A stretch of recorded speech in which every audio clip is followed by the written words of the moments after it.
ஏ தேசம், தேசத்தின் அதிபதியானவர்களுக்கு விரோதமாகவே நான் என் கரத்தை நீட்டிக் கொண்டிருக்கிறேன்.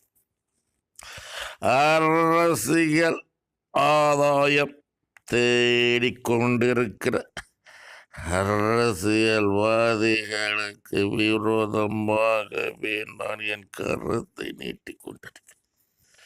வேதனைப்படுவார்கள் ஆட்சியாளர்கள், அரசியல்வாதிகள்.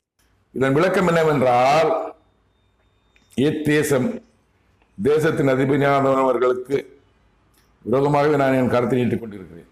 இத்தேசங்கிறது தமிழ்நாடு.